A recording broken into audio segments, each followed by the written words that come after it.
Hello guys! Isang mapagpalang araw sa inyo muli.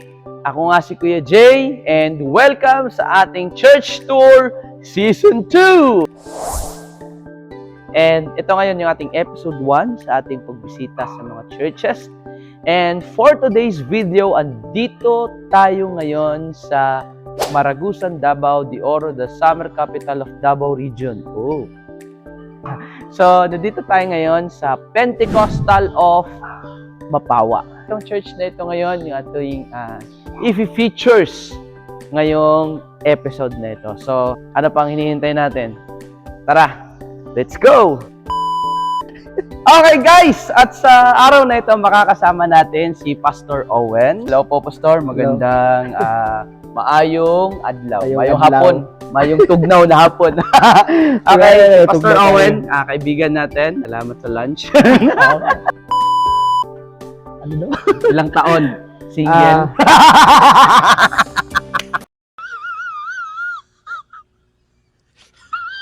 Hello, I'm Owen Grace Osuena, the Assistant Pastor of the UPC Mapawa, the Pentecostals of Mapawa. And I am 24 years old and single. So, hindi na ako available. Wait a minute. Okay guys, ito guys, yung church na ito, bagong-bago pa to guys. No? Nung nakaraan kasi sa luma nilang church, medyo hindi nila sila magkasya. Pero salamat sa Panginoon. Talagang tunay nga na ang ating mga simbahan ngayon ay growing. Oo. No? Hindi na magkasya. Yun yung tinatawag na magandang problema. Ano ang sukat dito sa ating kabuuan nating simbahan sa ngayon? Yung proposed or yung project natin dito is 60 by 80. Ang kabuoang sukat sa building natin. And for now, parang half pa yung natapos. So, parang inuna na namin yung first half, meron na tayong pulpit. So, at yung sound system namin, yung dati pa namin na ginagamit. Guys, so tara pa Pastor Owen, samahan mo nga kami. Wala tayong cameraman ngayon, bibit-bit tayo. Kuya Owen, ano ang inyong ginagamit na drums? Ito, actually, this is a very old drum set. No? Elementary pa lang, elementary pa lang ako, nandito na to. Grade 1 pa lang ako, nandito na to. Talaga? So, oo nga, ilang years na to? 6 years? Ako na? 20 years na to. 20? Wow, 20 grabe. years na itong drum set na to, tingnan mo. Grabe, ako na. 20 years na to, parang nire-repair lang, iniiba yung mga drum heads. Okay. At 20 years in the making na talaga to. And gitara na tinalikod dahil tinalikuran. Tinalikuran na? Hindi na pero gumagana siya, ginagamit na. Hindi na siya ginagamit. May kapatiran kasi tayo na may sarili siyang gitara. Yun yung ginagamit niya. At ito, parang magti 10 years na din itong bass guitar natin. At ito rin, bass amp niya. Yan. So, kita nyo dyan, guys, talagang ang gamit tumatagal kapag iniingatan, inaalagaan. Okay. So, ito yung sound system namin. Ito, ginagamit namin sa instruments at sa instruments lang. Okay. Tapos, itong isang mixer na to sa mga vocals. Ano itong brand or ano?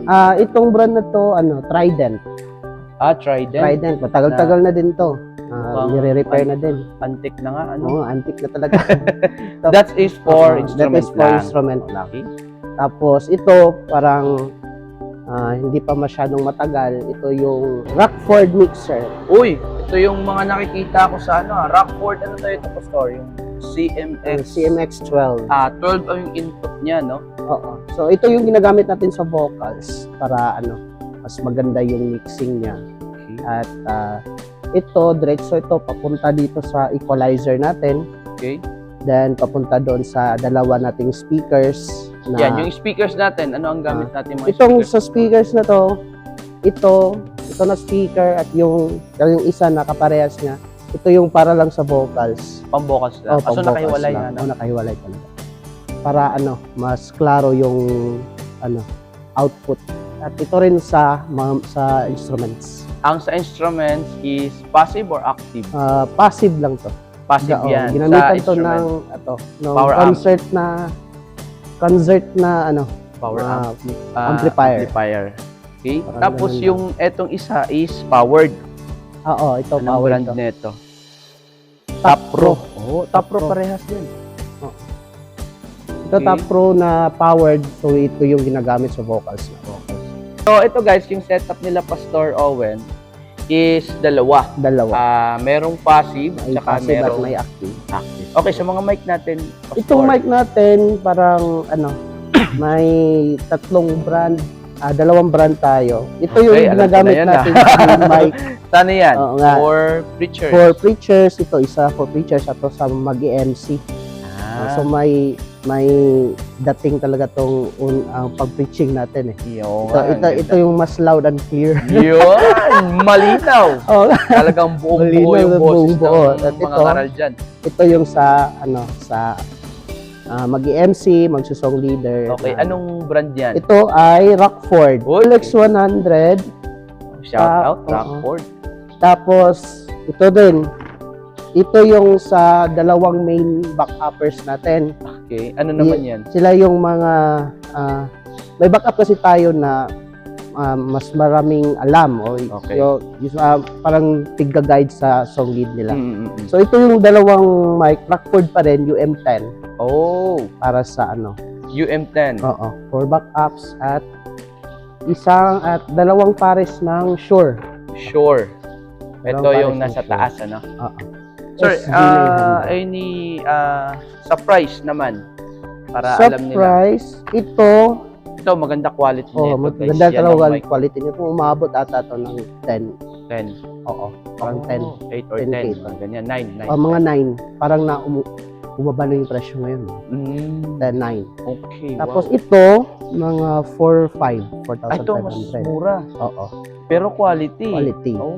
Ay, mga matagal na yan. Ilang Oo. months or year na yun, Pastor? Ito, 5 na ata. Ito, may sobra pa sa pera. Kaya, bumanap na hindi ako parang Ang dagdag. good quality pero mura lang talaga. Yun. So, parang mga 3,000 lang ito. 3,500. Sure. Oh, sure. Okay. SG900. Yan. Recommended So, din ito ni Pastor Albert Hermias. Oh. Shoutout pala Pastor Albert. Yan, yung Isa sa ating mga, SEMD Youth Youth President. President. Hello po, Pastor. Shout out. Pastor, yung ating gamit na organ. Ito is Yamaha PS460. 463. E463. Ito yung pangatlong organ na namin. Yung ating mga speakers. Monitor. Ito isa itong monitor sa vocals. Okay. Malakas-lakas ito kasi powered kasi ito. Mm-mm. So, ito yung monitor pa for the musicians. Okay. At least ito sa instruments din. Okay. Ito naman, saan to? Ito, yung sa bass yan. Ito. Extended speaker yan sa... Oh, po, Pastor. Ito yung ating... Sir, ilan ang capacity natin dito sa ngayon? Ayan, guys.